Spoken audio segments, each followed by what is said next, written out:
мы говорим, что Россия, мы с Россией.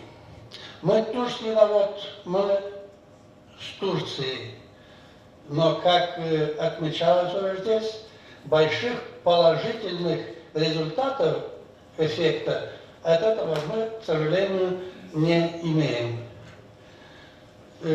Вот уже сколько прошло времени, вот налаживаются связи, конечно, с трудом, но налаживаются с Россией. Наша продукция – это прекрасно, но я считаю, что этого недостаточно. Ведь фактически отгружаются туда что?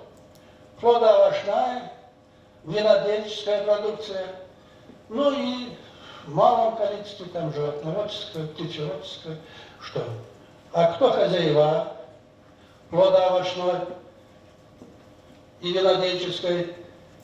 Это небольшая группа людей, ну 100-200 человек, которые имеют реальную выгоду.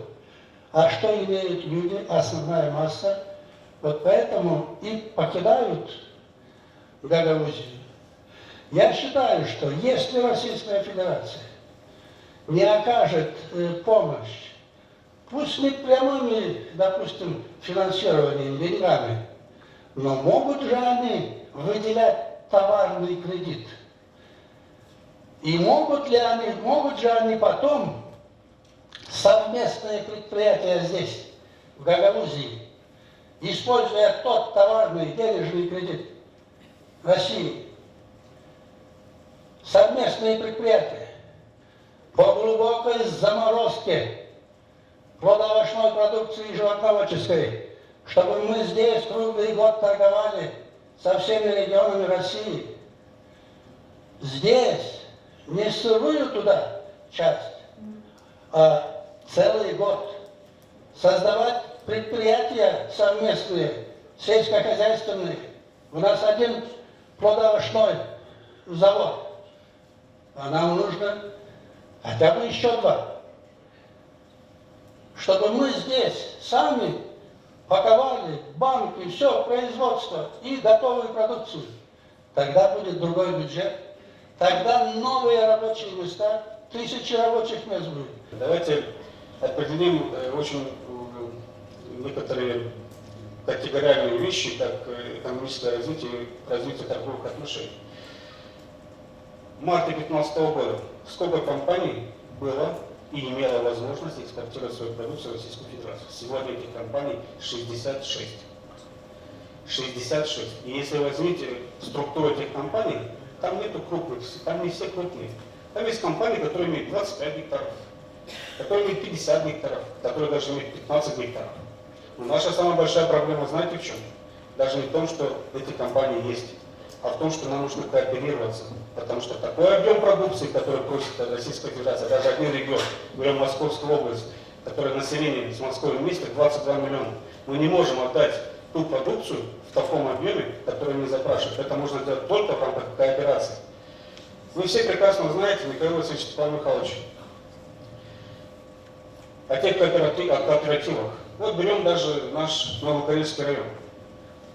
Все знают прекрасно эту компанию, Буджак назвала, которая заготавливала, закупала у всех хозяйств и эшелонами, фурами, рефрижераторами, вагонами отправляла продукцию в основном куда? В Российскую Федерацию, вплоть до Новосибирска. Сегодня такие центры, которые бы профессионально калибрировали, сортировали, упаковывали продукцию, необходимы здесь, в Грузии. Под это мы готовы выделить и привлечь конкретный грант, либо часть кредитных средств, которые может на себя взять, в том числе гарантировать исполком вместе с Народным собранием в рамках утверждения бюджета, и ставить такой большой крупный упаковочный двор здесь. Мы не должны ввести лед в Московскую область, либо в Россию. И не нужно нам делать глубокую заморозку здесь. Заморозку нужно делать там. Потому что реально из этого объема товара это 30% у вас будет лед. Это насчет ответ нашим аксакалам, которые я их очень уважаю, но есть сегодня механизм, как это делается, как это логистически все организовываться. Потому что мы каждый раз встречаемся с нашими коллегами, партнерами из регионов Российской Федерации. Они об этом говорят. То есть профессионалы говорят, не мы.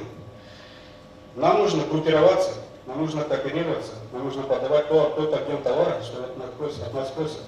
Сегодня в день Московская область, допустим, потребляет 35 тысяч тонн продукции. Это только одна Московская область. Мы даже не говорим про Екатеринбург, Санкт-Петербург и так далее. Но когда мы говорим, а что нам предложить? А нам нечего предлагать.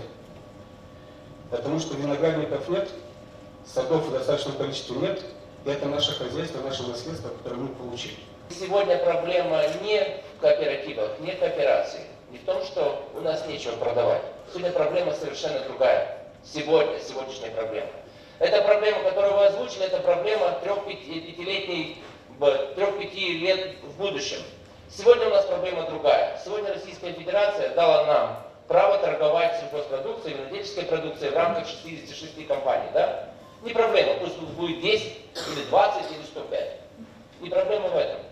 Виноделы, надеюсь, здесь есть, они подскажут, что сегодня есть у нас продукция, есть желание Российской Федерации продавать, но у нас есть такая проблема, как дополнительная пошлина в виде 19%. И наш товар сегодня не конкурентно способен в Российской Федерации. Вот сегодня какой нюанс. Исполком, выезжая в регионы, в Москву, в Краснодар, в Челябинск, без разницы куда, к фотографиям своим с руководителями регионов, должны еще также требовать, чтобы на наших предприятиях сняли пошлины. И тогда у нас будет толчок к реализации нашей продукции. И после этого мы уже должны будем задумываться о кооперации, о том, что у нас нету что продавать. Сегодня у нас есть что продавать, нас не покупают это. Вот именно конкретно винодельческая продукция. Я знаю много, и там Айвин хорошие вина у нас производят, и Казаяк вин. Да все, в каждом селе у нас винзавод есть.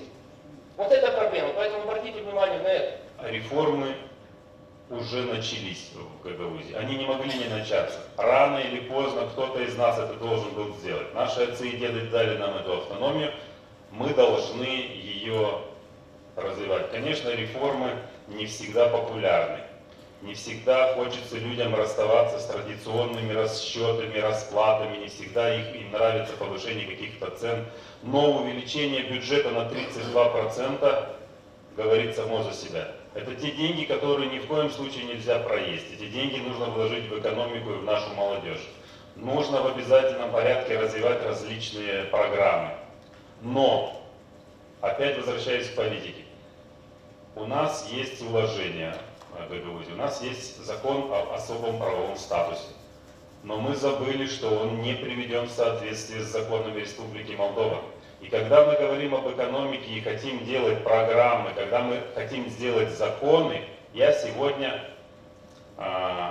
задался целью провести максимальное количество законов, позволяющих нашим молодым предпринимателям, начинающим предпринимателям и тех, кто уже развил свой бизнес, каким-то образом поддержать через законодательство. Вот задался такой целью. Но, как правильно тоже до меня выступающие сказали, это не так просто. Их нужно пропустить через определенное сито для того, чтобы они соответствовали и законам Молдовы, и законам предыдущим Гагаузии. И если они не соответствуют, их надо менять. В обязательном порядке нужно менять и уложение.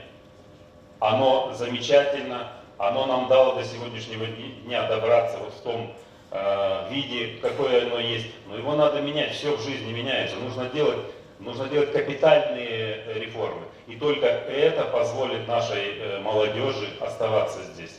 Это основополагающая задача, которую народные избранники должны сегодня взять на себя ответственность такую.